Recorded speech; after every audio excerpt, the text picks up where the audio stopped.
Fala galera, a paz do Senhor, começando mais uma live para a glória de Deus, aleluia, glória a Deus,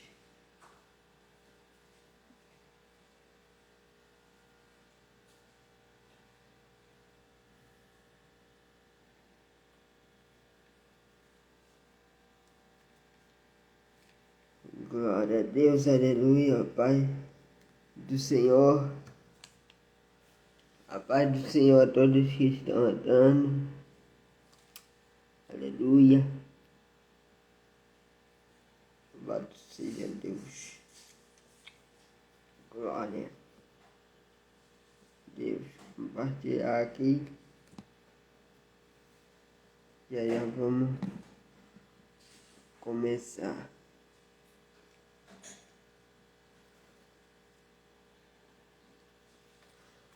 Oh, glória a Deus. Tô aí, meu amigo Redinho. Peraí que eu já vou te chamar lá, meu amigo. E tá. Aí, Pai do Meu Senhor, meu amigo, amigo. como é que você tá? Quanto tempo, hein? Tô bem. Quanto tempo, é verdade. E aí? Tá firme na Você tá... rocha? Com certeza, meu amigo. Tá dando pra me ouvir direitinho aí? Oi? Tá dando pra me ouvir direitinho aí? Tá sim, tá show de bola. Tô um pouco gripado, mas tudo bem. Isso não vai impedir da gente dar lugar, não. Rapaz, nem fala. Na segunda-feira, estourou uma afta na minha língua. Ontem, né? Caraca, meu irmão. E assim, eu tô falando só o necessário do necessário, porque a minha boca tá doendo demais. Mas eu falei, não. Vou honrar com o meu compromisso com meu amigo e não vou furar de jeito nenhum. E aí tô aqui com a boca latejando. É isso aí, mano. Pô, e eu sei como é que é isso, é muito ruim, incomoda demais essa tal de afta. Mas Pois é, enfim, boa noite a todos que estão entrando. Fica à vontade aí. A paz do Senhor para todos. Que o Senhor nos abençoe. E aí, meu amigo, vamos começar com uma oração aqui, amém. para a gente já entrar na palavra. Senhor, nosso Deus e nosso Pai, nos colocamos em Tua presença nessa noite, Pai. Senhor, muito obrigado por mais um dia de vida. Muito obrigado por mais uma oportunidade de estar falando sobre a Tua palavra, falando sobre o Senhor, pregando a palavra do Senhor. Te pedimos, ó Pai, que o Senhor se faça presente, manifesta, Senhor, a tua presença, a tua glória nesse lugar, Pai. Fica à vontade para falar aos nossos corações, em nome de Jesus, que não seja só mas que o Senhor venha transformar, libertar, salvar e curar. Faça as coisas do teu jeito, Pai, em nome de Jesus. Porque a palavra do Senhor vai dizer que onde tem dois ou mais reunidos em teu nome, o Senhor se faz presente. Então, eu creio que o Senhor já está aqui, Pai. Abre o nosso entendimento, Senhor, para ouvir a tua voz daquilo que o Senhor quer falar. E fica à vontade. Perdoa, Senhor, nosso falhas, nossos erros. E faça como o Senhor quiser, Pai. Na nossa vida e através de nós. Em nome de Jesus que te pedimos e te agradecemos. Amém e amém. Amém. Coisa boa. Bem, meu amigo, então vamos lá. Como eu disse a você, né? A palavra que o Senhor me concedeu está em Lucas, capítulo 15. É um texto bem conhecido, né, da gente, parábola do filho pródigo, que vai dizer o seguinte: e disse, um certo homem tinha 2 filhos, e o mais moço deles disse ao pai: Pai, dá-me a parte dos bens que me pertence. E ele repartiu por eles a fazenda. E poucos dias depois, o filho mais novo,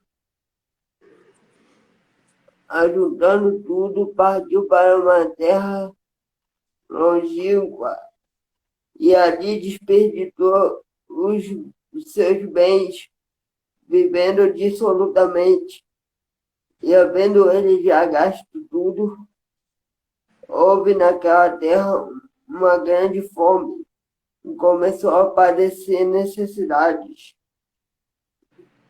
E chegou-se a um dos cidadãos daquela terra, o qual mandou para os seus campos apacentar porcos e desejava saciar o seu estômago com as bolas que os porcos comiam, porém ninguém lhe dava nada. E tomando e tornando em si, disse: quantos jornaleiros de meu pai têm abundância de pão, e eu aqui morro de fome.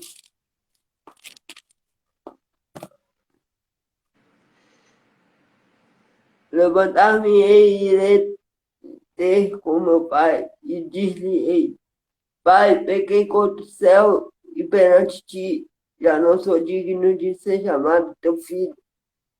Faze-me como um dos seus jornaleiros. E levantando-se foi para o seu pai. Quando ainda estava longe, viu seu pai e se moveu de íntima compaixão e, correndo, lançou-lhe ao pescoço e o beijou. E o filho lhe disse: Pai, pequei contra o céu e perante ti, já não sou digno de ser chamado teu filho. Mas o pai disse a seu servo: Trazei depressa a melhor roupa e o vestiu, e pôde-lhe um anel na mão e alparca nos pés, e trazei o bezerro cevado e matai. Então comamos e nos alegramos, porque este meu filho estava morto e reviveu, tinha se perdido e foi achado. E começaram a alegrar. Amém. Como eu disse, né? Esse texto é um texto bem conhecido da gente, que Jesus vai contar uma certa parábola sobre um pai que tinha 2 filhos, e a gente sabe que nesse texto, o filho mais moço, como eu li aqui, ele pede a herança para o pai. Dias depois que ele recebeu essa herança, ele arruma tudo e parte para longe. E é aqui que eu começo, porque muitas vezes a gente acaba estando na presença de Deus e acaba nos precipitando por algo, por uma decisão que a gente toma, né? Uma atitude que a gente toma de maneira precipitada.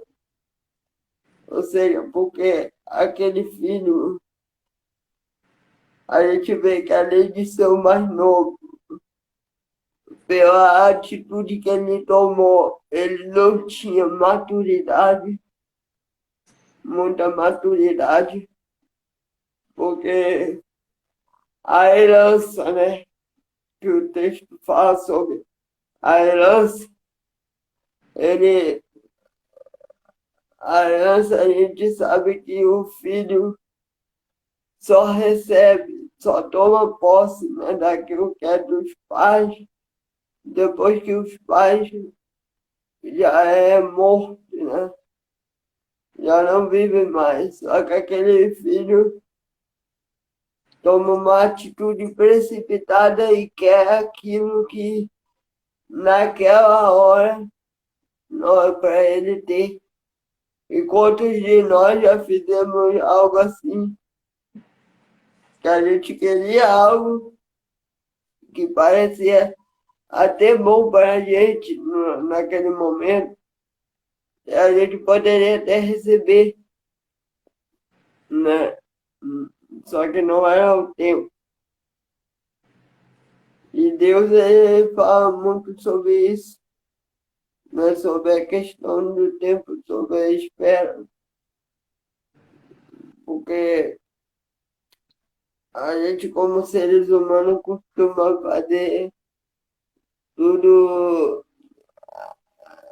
querer fazer tudo do nosso jeito, da nossa própria vontade, achando que a gente temos o controle das nossas vidas e se der errado, eu passo o controle para Deus. Só que aí é que a gente se engana, porque o controle, na verdade, está nas mãos de Deus, né? O controle das nossas vidas, e nunca saiu das mãos dele. Só que a gente, né? Porque somos seres humanos falhos, né? Ansiosos, queremos fazer tudo conforme o nosso jeito. E não é assim. Só que aí você vê o filho pegou aquela herança e se afastou. Ele não ficou em casa. Ele saiu da casa, ele se afastou do pai, da família, né? E foi para uma terra longínqua, uma terra distante. A palavra fala. E, e você vê que ele viveu uma vida de qualquer maneira, uma vida dissoluta. Ele não, ele não teve a maturidade e nem sabedoria para lidar com aqueles bens, com aqueles recursos que ele tinha na mão dele, né? E isso chama a nossa atenção para que a gente possa viver uma vida na dependência de Deus, porque nele, se a gente pedir, a palavra vai dizer que a gente se pedir por sabedoria, ele dá liberalmente, né? Só que aí, para isso, a gente tem que entender o que é viver na graça, porque viver na graça não é querer dizer que tá tudo liberado, agora eu vou viver de qualquer jeito, porque Deus me ama. Cara, mas não é assim.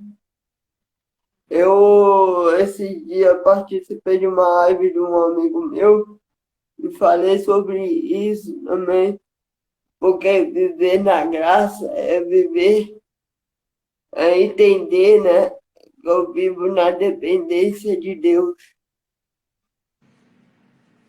Porque quanto mais eu vivo na dependência de Deus, mais sabedoria, mais maturidade eu vou ter, porque mais mas eu vou conhecê-lo e a partir de conhecê-lo, eu vou, ele vai me transformando, ele vai me moldando, né?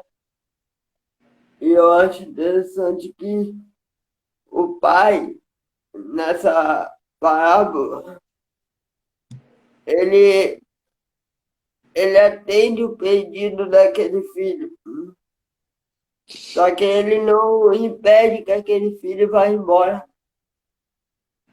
Ele deixa o filho ir à vontade, né? Fazer o que ele quer, viver de uma maneira dissoluta. E aí que a gente vê que viver uma vida de qualquer jeito, fora da presença de Deus no mundo de hoje, é um desperdício. É verdade. É como cometer um suicídio espiritual, porque,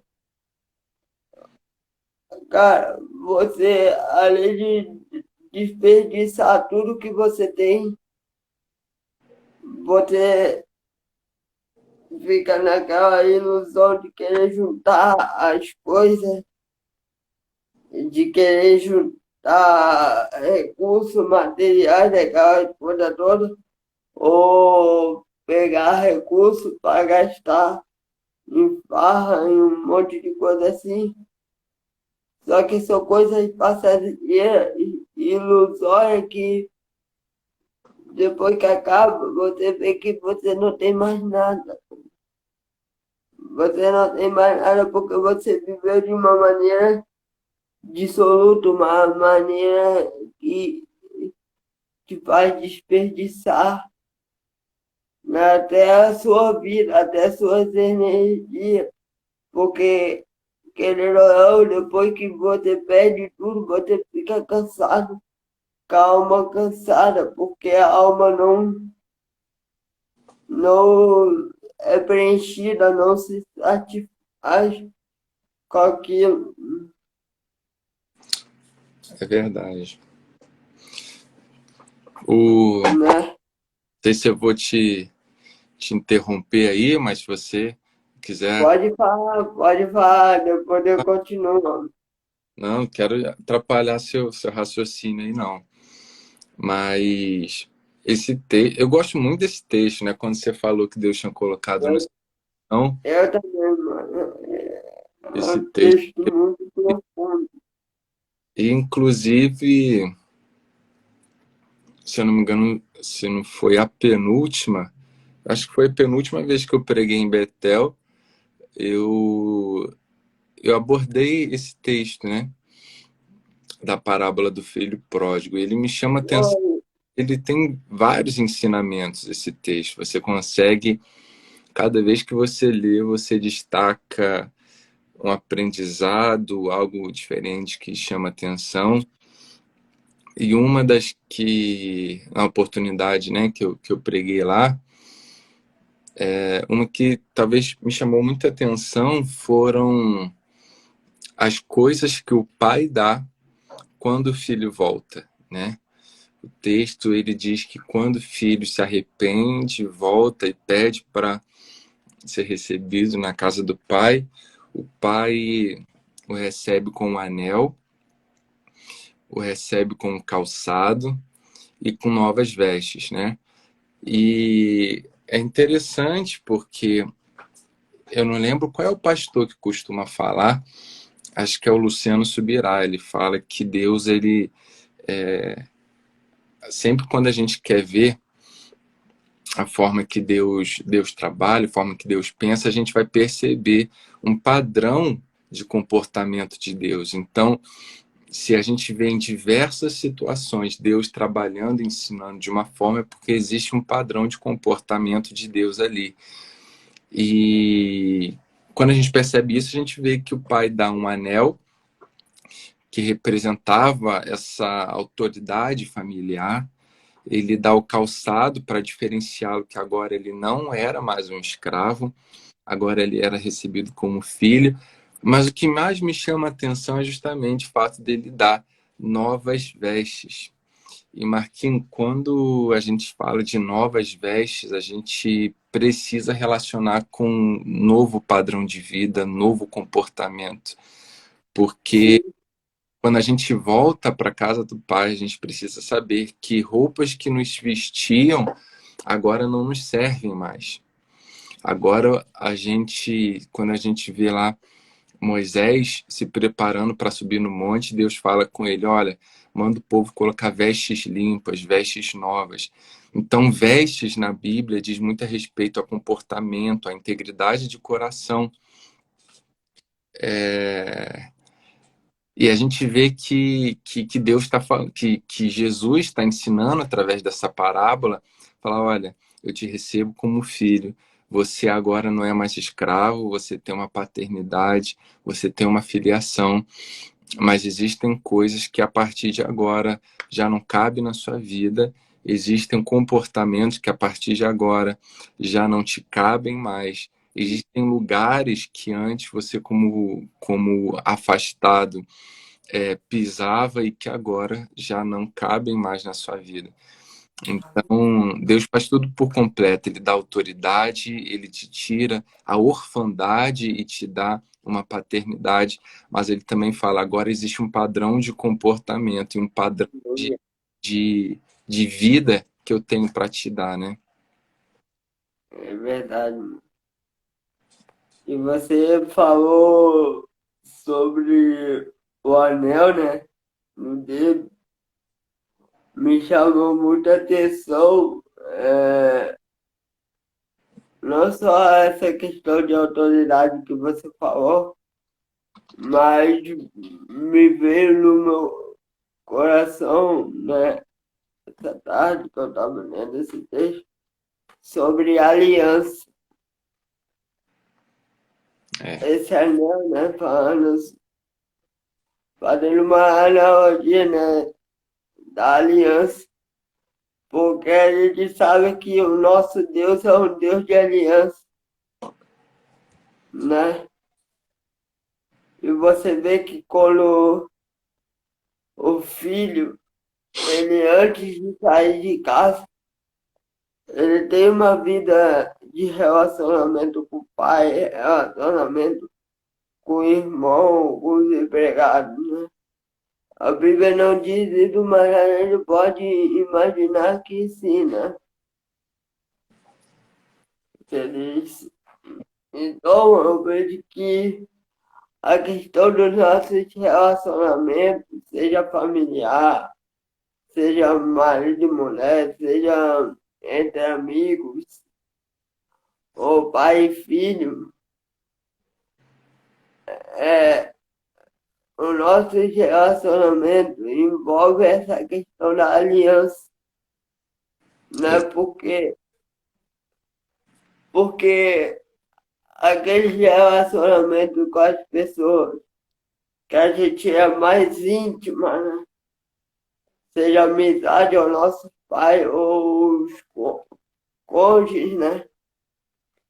A gente vê como tem comportamentos, né? Comportamentos de intimidade, porque tem aliança,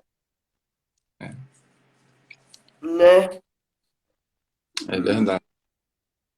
Alianças, né? Como Davi e Jonatas, né? Tinha uma aliança de amizade, né? Aquele carinho de amigo. Então, você vê que quando o filho está naquela situação afastado, que ele gasta tudo, gasta os bens com as meretrizes, né? A Bíblia vai falar sobre isso. O irmão mais velho vai falar sobre isso, né? Que ele gasta com as meretrizes e tal, né? E vive aquela vida de ouro. Depois o texto vai falar que ele, por padecer necessidade, ele vai se juntar com um homem lá que manda ele guardar porcos lá no campo dele e tal.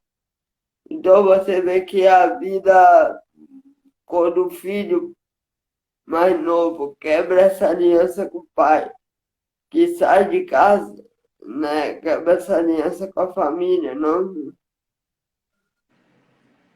Porque você vê que até o filho mais velho se indignou, Hum, né? Mas, enfim, é.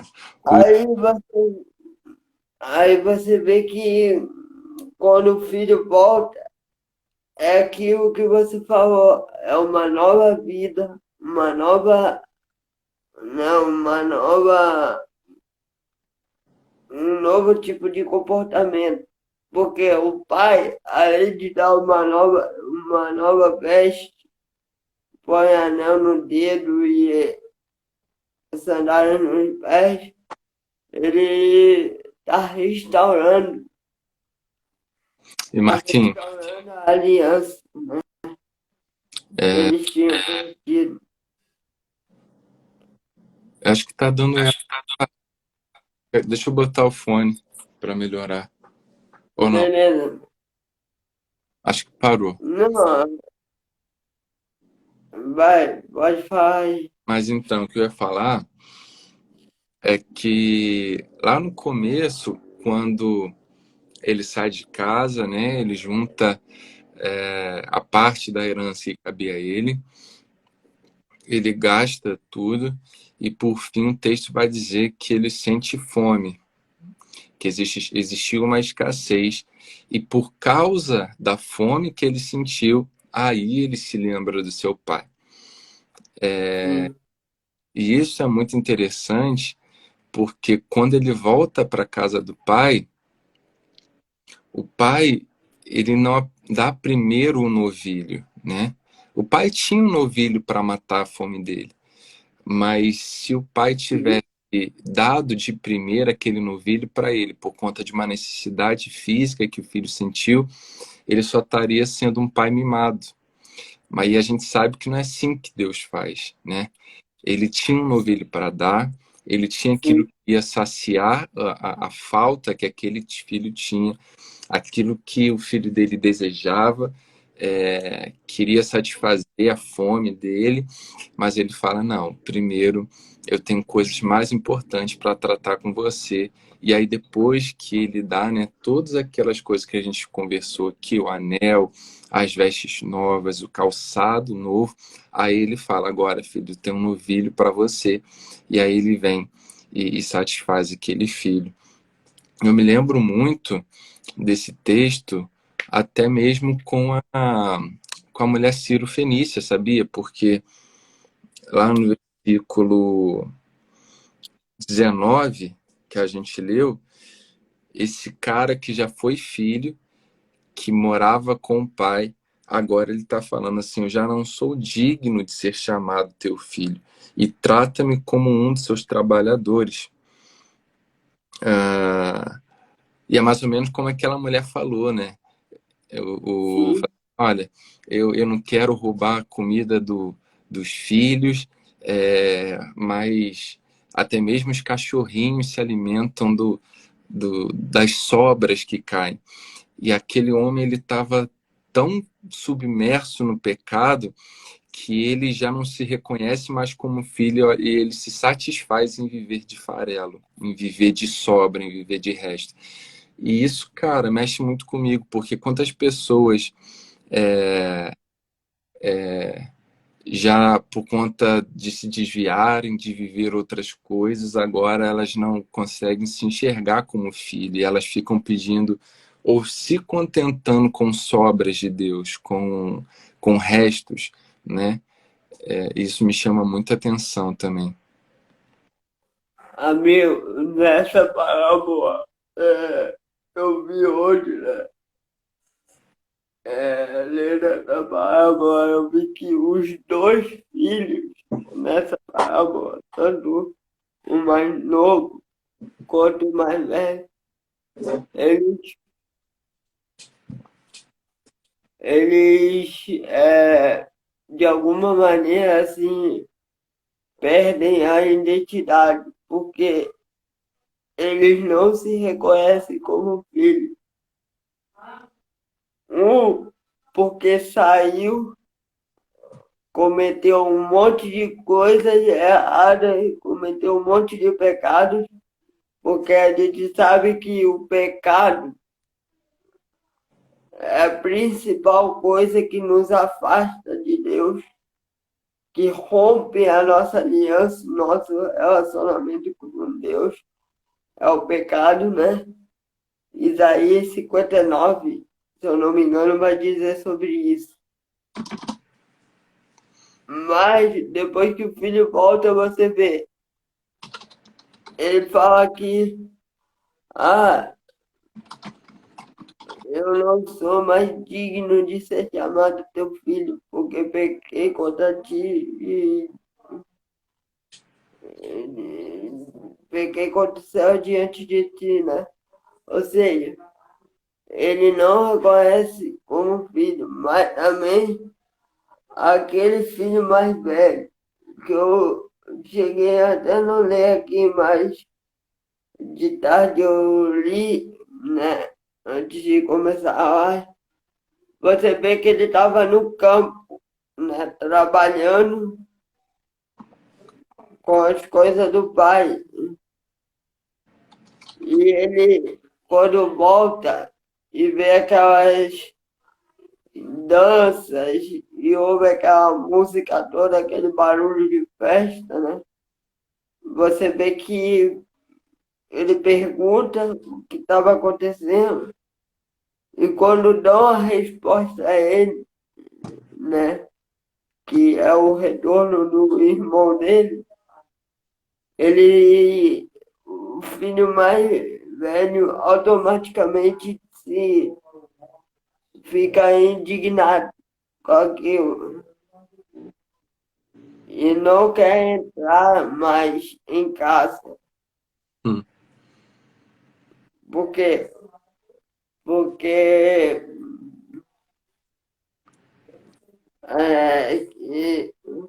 aí o pai sai de casa na porta, né?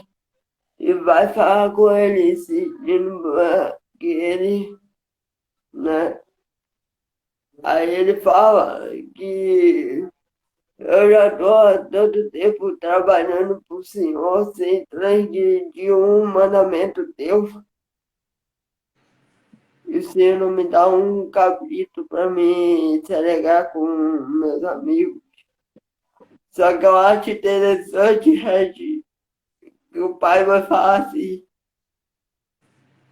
filho, mas tudo que é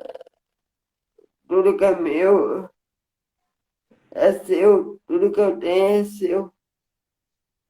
É verdade. Ou seja, era herança dele, era dele. Por mais que, por mais que ele não via aquilo como dele ainda, mas era dele. Aí a gente vê que ele mesmo não se sentia como filho, se via mais como um servo do pai. E eu vejo que nessa parábola Jesus não quer que a gente se veja apenas como servo,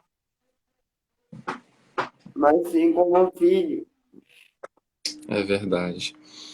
É, essa questão, né, da forma, você até citou Isaías 59, que vai até falar, né, que os nossos pecados fazem a separação entre a face Sim, de Deus e a face do homem.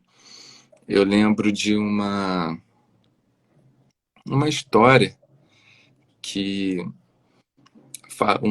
um jovem, né, a história vai contar que um jovem, ele tinha um quadro com a foto, com a imagem dele. E aí todas as vezes era um jovem meio complicado e tudo mais, e aí a mãe dele, para castigar ele, falou: olha,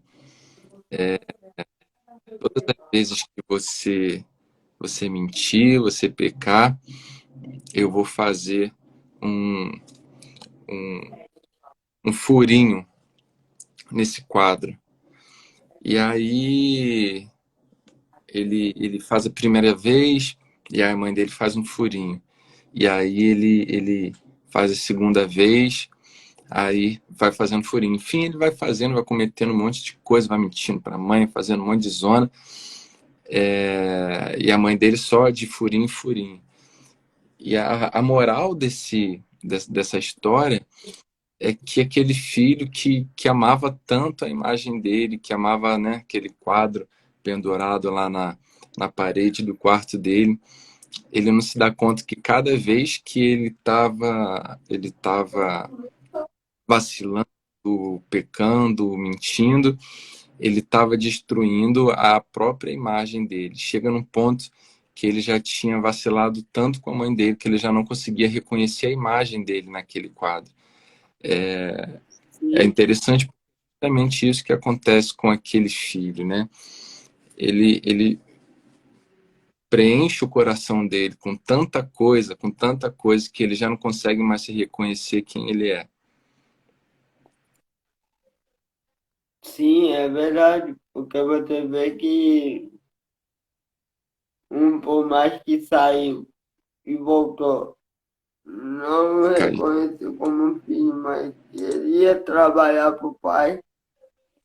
E eu pensei que eu tivesse caído. Eu nem sei onde que você parou de me ouvir. Você estava ouvindo tudo?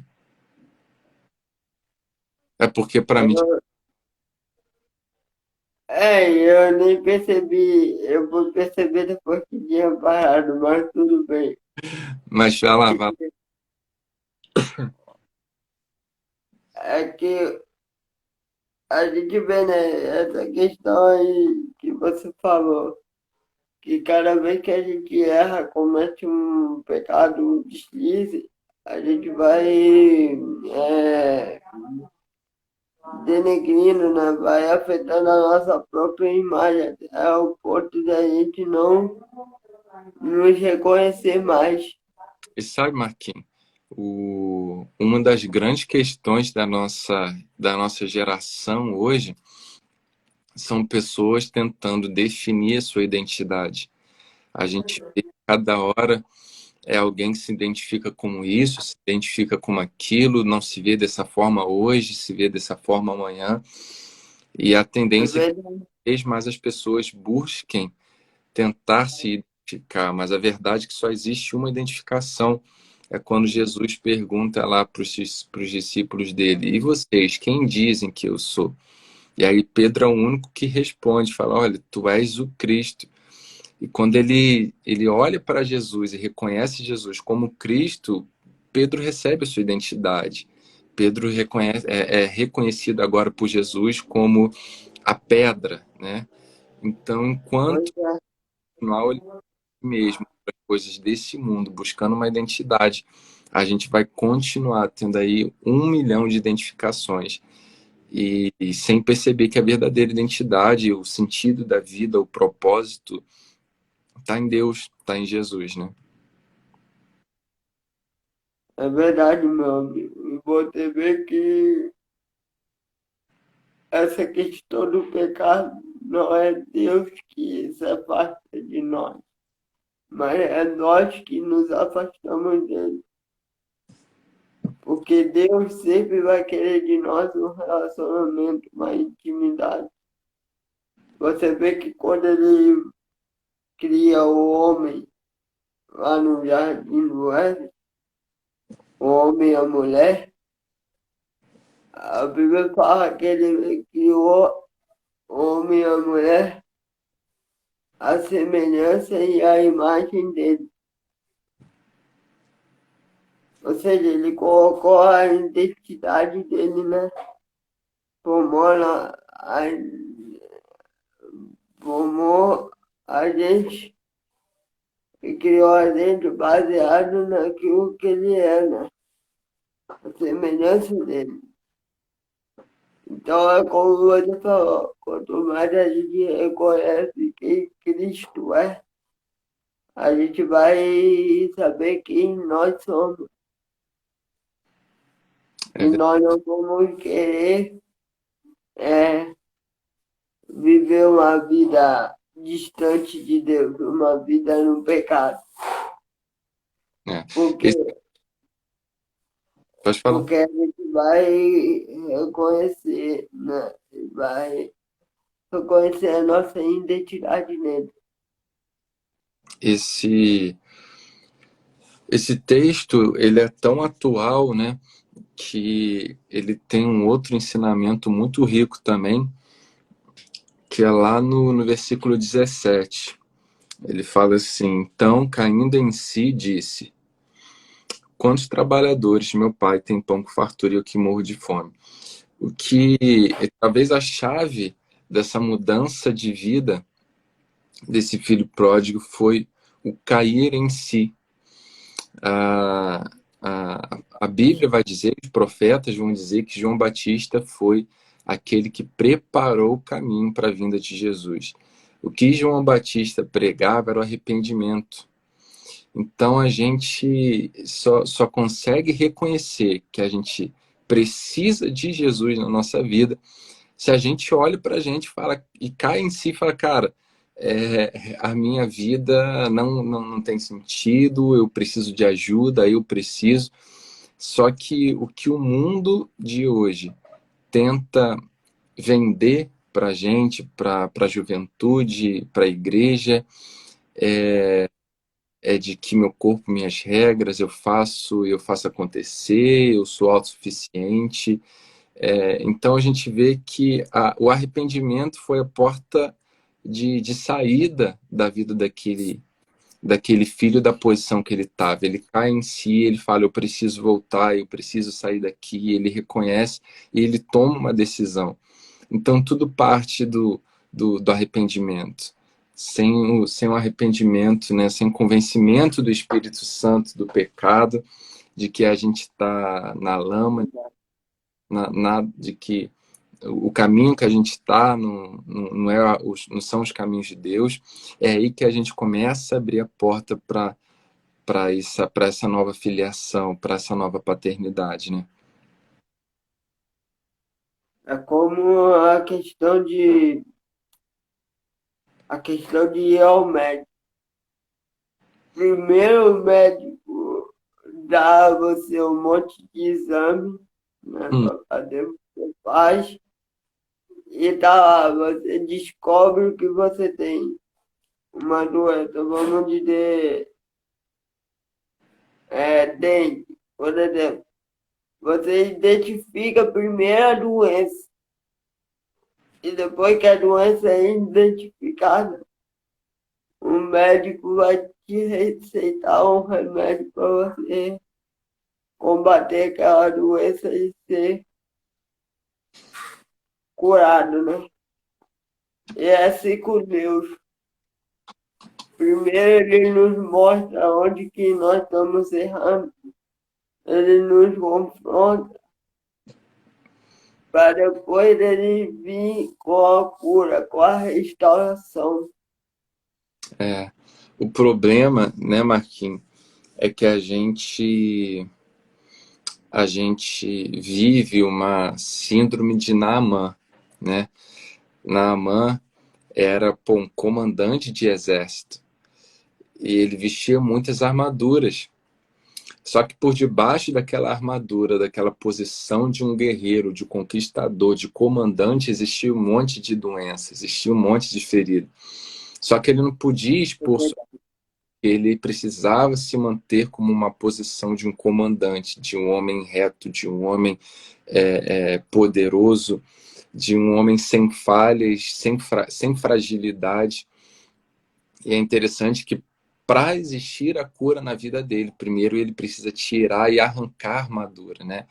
E quantas vezes a gente se veste de armadura, a gente coloca a armadura da religiosidade, coloca a armadura do serviço e a gente acha que por estar servindo na igreja, servindo em ministérios, a gente está passando, construindo uma imagem de não ter fragilidade.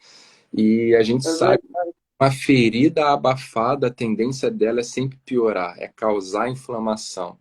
Então a gente está colocando a armadura, achando que a gente está protegendo a nossa imagem, mas por dentro a ferida só está piorando, só está gerando pus, só tá... E não tem jeito, uma hora a gente tem que expor as feridas, tirar a armadura e falar, olha, eu preciso de remédio, né? É verdade, meu amigo. A paz do Senhor, pastora Liliane. Sua mãe tá aí com a gente. Ai. Tem que marcar tema com ela, rapaz. Vai ser um prazer. Vai ser um prazer, mano. Marcar uma live com ela também. Mas é isso aí, mano. Hoje a nossa geração tem que entender uma coisa. A gente, por ser cristão, por estar servindo no ministério, estar na igreja, a gente não é perfeito, não é tipo homem de aço, super-homem, Mulher Maravilha. Não, É, mano. Muitas vezes a gente passa por luta, por momentos difíceis, e muitas vezes talvez você não saiba que eu estou passando, ou eu não sei o que você está passando. Mas, mano, é isso que você falou, a gente tem que expor, botar isso para fora, para que a gente possa ser curado, né? E curado. E eu creio que essa palavra a gente está sendo para alguém essa noite, amém. para que venha curar, para que venha restaurar a vida, restaurar a aliança com o Pai e sabe, é, ter essa nova vida, né? Como você falou, da questão das vestes, um novo comportamento, uma nova vida, uma A, nova história. a gente até abrir aqui lá em Marcos, capítulo 14, lá no versículo 33, vai falar sobre Jesus no Getsemane, né? A gente foi ensinado e tem sido ensinado nessa geração a não expor as nossas fraquezas. Eu não falo aqui expor fraqueza em rede social, papel de vítima, mas expor as fraquezas a alguém que é cheio do Espírito Santo, ou expor as fraquezas diante de Deus. E a gente vê Jesus ensinando isso lá no Getsemane. Ele chega para Pedro, Tiago e João e ele fala, olha, minha alma está profundamente triste até a morte.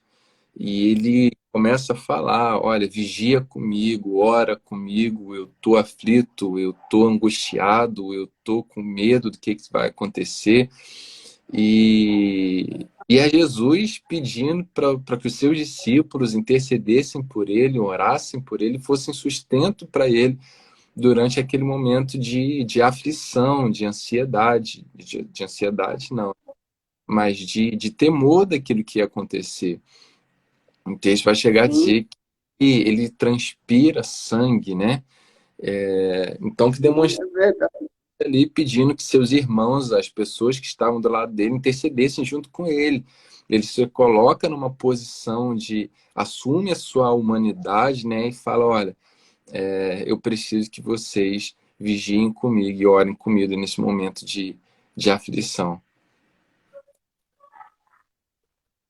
É isso aí, é isso que hoje em dia nós precisamos. Nós na igreja, né? Assim, porque a gente vê que a igreja é a família, né? Hum, Nós somos irmãos um do outro, então nós precisamos um do outro, né? Porque senão não vai ter como seguir a vida. É, sozinho, por mais que a gente tenha Cristo do nosso lado, mas você vê que Jesus, por mais que tinha comunhão com o Pai, é, ele chamou 12 para estar com ele, chamou 12 para caminhar junto com ele. Ele não fez as coisas sozinho, né? E isso, cara, é muito importante, porque é essa união que a gente precisa. Lá na igreja a gente está trabalhando, né, o tema conhecer, amar e servir. E, mano, eu vejo que o amor é muito sobre isso, tá ligado? A gente tá unido, tá apoiando um ao outro, tá junto com o outro, ajudando. E Thiago vai dizer sobre isso lá, que a gente deve levar o fardo um dos outros. E assim a gente cumpre a lei de Cristo. É verdade. Então, mano, quanto mais a gente apoia um ao outro, tá em comunhão com Deus, tá em comunhão com os irmãos, mais a gente vai ser fortalecido. Porque é o que eu costumo falar, não é sobre a gente, não é sobre uma religião, é sobre Cristo. Sabe, não é a gente, domingo eu vou lá na igreja, olha, vou estar lá e pronto. Não, não é sobre isso,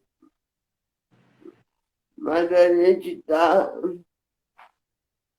ligado um no outro, sempre assim, orando um pelo outro, ajudando um ao outro, fortalecendo e levando a palavra do Senhor. É verdade. Porque como o pastor Marcos disse uma vez lá, que ele disse que não sei se foi o ápice do amor de Deus é levar o evangelho, anunciar o evangelho, algo assim que ele disse. E, mano, é isso, porque a gente não tem que só ser cheio para nós mesmos, mas se transbordar, porque quanto mais a gente transborda, mais aquele amor, mais aquela alegria, mais aquela graça vai tocar a vida de outras pessoas. A gente vê, né, Marquinhos, na criação, quando Deus vai dizer façamos nós, a gente vai ver durante os anos que Jesus passou aqui pela terra, a forma que ele escolheu viver foi cercado de pessoas que o coração de Deus sempre foi voltado para relacionamentos, né? O evangelho ele só faz sentido no relacionamento, porque Jesus, se ele tivesse preocupado em resultados, né, em amplificar o ministério dele, ele teria trabalhado só com multidão, passado, feito caravanas e exposto os milagres e todos os milagres que ele fizesse, né? Ele falaria, não, agora você vai e conta para todo mundo. Enquanto, na verdade, ele falou, olha, não conta para ninguém, vai para sua casa, vai com seus pais, conta, né, se apresenta ao sacerdote só. Então a gente vê que Jesus ele não estava preocupado em se tornar famoso, em ganhar um monte de fã. Ele estava preocupado em estabelecer relacionamentos e gerar discípulo.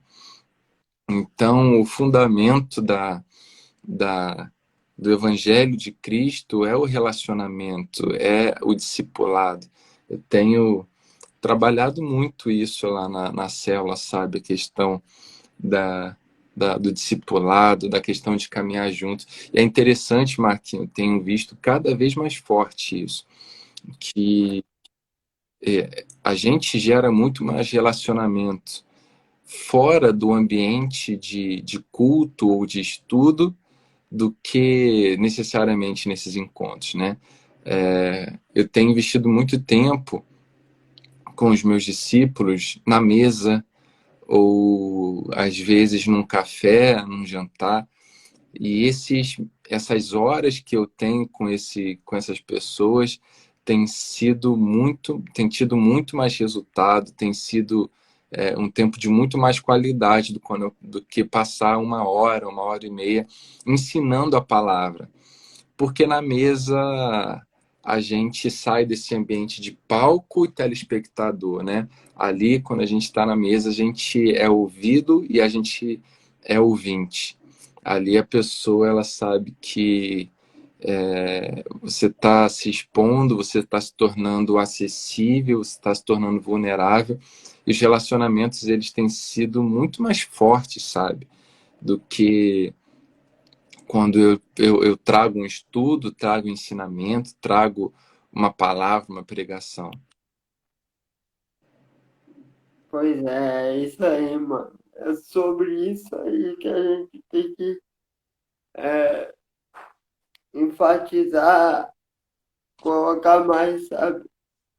Sobre essa questão de comunhão fora do ambiente de culto que você falou, porque aí sim vai desenvolver mais. Eu estava falando sobre isso, o Maico, né? Um tempo atrás, sobre a gente ter mais período de comunhão fora do ambiente de culto, de célula. Porque por mais que a gente tenha comunhão na célula, né? Por exemplo, mas é como você falou, desenvolve mais um relacionamento, uma amizade, né? É mais produtivo você estar à mesa com aquele discípulo, né?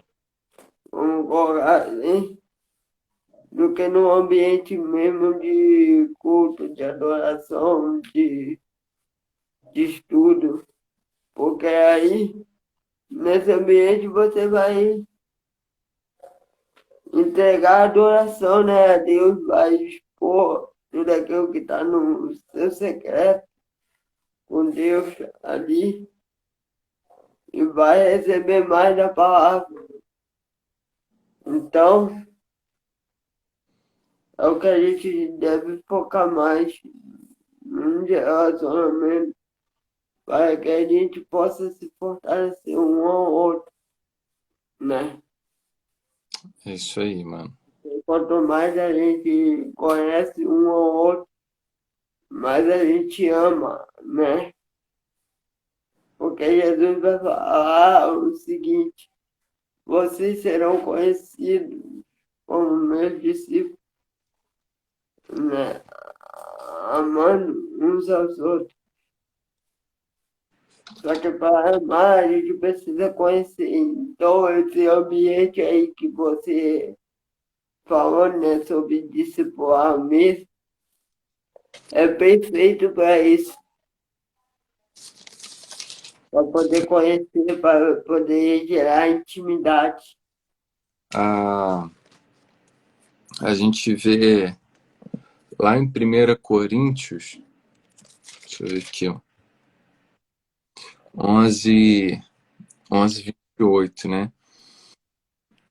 A gente usa muito esse texto aqui, principalmente quando quer dizer na Santa Ceia, examine-se um homem, pois, a si mesmo, e assim coma do pão e beba do cálice. E a gente usa muito esse texto para falar, não, quando você for cear, você tem que você não tem um pecado escondido, você não tem que fazer isso, não tem que fazer aquilo, não Deus pegar, né? Só que a gente sabe que não é bem assim, e principalmente a essência desse texto, aquilo que estava se referindo nessa passagem, porque a instituição do comer e beber é um ordenamento de Jesus. Ele fala, olha, todas as vezes que vocês se reunirem, faça isso em memória de mim. Então ele está falando, provem do cálice, provem do pão, se relacionem comigo, estejam em mim. E quando Paulo está falando isso lá em 1 Coríntios, ele estava falando justamente com as pessoas que se assentavam na mesa e só provavam daquilo que ela levava, só voltava para si mesmo e se alimentava daquilo que, que, que era agradável a ela. E o que Paulo está falando, ó, vocês estão fazendo tudo errado. O momento de ser, o momento onde aquele que não levou nada come daquele que levou o pão, aquele que chegou primeiro espera aquele que ainda está chegando para comer. Então, o ambiente de ceia era muito mais do que um comer e um beber, mas era gerar relacionamento, era sentar à mesa, era olhar no olho, era dar quem não tinha nada e dividir quem levou tudo, sabe? Sim, mano. E você vê que você falando sobre isso aí, me fez voltar lá para o texto da parábola do filho pródigo, que quando aquele filho, ele recebe as vestes novas, um novo anel, né, no dedo, e sandálias nos pés, como você falou, só depois de receber isso, ele vai ceiar, né? Vai ter uma festa, um novilho cevado, um bezerro cevado para ele e tal. Eu creio que ele é restaurado a comunhão dele, o relacionamento, o ato de sentar à mesa, não só para poder comer, né? Mas de ter uma intimidade, um contato mais, um contato com o pai que ele já não tinha há muito tempo, vamos dizer assim. E, mano, eu creio que nessa noite é isso que Deus quer fazer, é que as pessoas voltem a ter esse contato, esse relacionamento com Ele, de uma intimidade, porque Deus não quer apenas que a gente volte a sentar na mesa para comer. Não, Ele quer restaurar a nossa aliança, É, né? Nosso relacionamento é verdade. com Ele. Então é isso, mano. Eu creio que foi muito bom Amém. é, esse assunto, essa live. Com certeza esse texto, né, da parábola do filho pródigo tem muito a nos ensinar, tem muita riqueza assim, que a gente pode adquirir, né, aprender com esse texto, né, que Jesus nos ensina. Então, meu querido irmão, irmã, que talvez está aqui se sentir afastado de Deus, né? Que perdeu esse contato, esse relacionamento, essa intimidade, e sente que hoje precisa voltar para o Pai, né? Voltar a ter esse contato com Deus, essa intimidade que tinha. Essa é a hora, nessa noite você pode fazer isso. Ou conhece alguém que esteja passando por esse momento, envie essa live, envie essa mensagem para alguém, porque que pode chegar no coração dessa pessoa, Deus pode tocar no coração dela e transformar vidas através dessa palavra, porque não é Marquinhos, não é o Reginho que vai mudar a sua vida, mas é a palavra do Senhor. É É o verdade. próprio Deus. E nós estamos aqui como instrumento, né? E é isso. Te agradecer, meu amigo, mais uma vez aí, pelo convite, pela oportunidade de estar aqui com você para aprender um pouco, ouvir um pouco, estudar e conversar, né, sobre aquilo que Deus tem compartilhado no nosso coração, aquilo que o Espírito Santo tem ensinado, Amém. ter outras oportunidades, se Deus quiser, em breve, se você me convidar, né? Amém. Mas Basta você aceitar, meu amigo. O dia que você puder, gente. toda hora. Mas é um prazer sempre estar aqui com você, tá bom, amigo? É um prazer, meu amigo. Olha, se a pastora Liliana e sua mãe estiver aí na live, vai ser um prazer marcar uma live com ela pra gente. Ela tá aí. Porque vai ser um prazer para mim estar junto com ela, pregar a palavra. Uma bênção, um abraço para vocês, né? Amém. Deus abençoe a vida de vocês. Amo sua vida, meu amigo, e foi uma alegria, um prazer estar aqui com você, né? Nessa noite, Ah, nessa oportunidade que a gente teve. respondeu aí, eu falei, ó, vamos marcar. Agora é contigo aí, varão. Com certeza, com certeza. Vai ser uma alegria e um prazer para mim, pastor. Isso aí. Kim, Glória a Deus. um beijão, meu amigo. Fica com Deus, tá bom? Deus te abençoe. Tá bom, meu amigo. Você faz uma oração aí para a gente encerrar Agora, rapidinho? agora. Vamos lá? Vamos. Agradecemos, Senhor, pela essa oportunidade Vai. de conhecer de Ti. Nós, mais do que falar, Senhor, nós queremos viver a Sua palavra. Que tudo que foi falado aqui venha alcançar um coração com terra fértil, que essa semente ela venha frutificar a 30, 60, a 100 por um, e que essa palavra, essa semente, venha alcançar todos aqueles que passaram por essa live e aqueles que ainda vão assistir essa live, Deus. Nós te agradecemos porque o Senhor, assim como foi com o filho pródigo, o Senhor nos aceitou, o Senhor nos recebeu, mesmo mergulhados no pecado, mesmo afastados, mesmo filho das trevas, o Senhor nos recebeu, o Senhor nos deu uma eternidade, o Senhor colocou dedos, o Senhor nos deu as vestes, ó Pai, o Senhor nos deu alimento, Senhor. Muito obrigado, porque o Senhor não nos rejeitou como escravos, mas o Senhor nos recebeu como filhos, ó Pai. E agora, com Aleluia, Senhor. fidelidade em Ti, Jesus, agora nós sabemos quem nós somos, nós sabemos que nós temos um Pai, sabemos de quem nós somos filhos e sabemos para onde nós iremos, Senhor. Então, em nome de Jesus, Pai, que essa palavra venha alcançar os corações nessa noite, que Sim, antes Pai.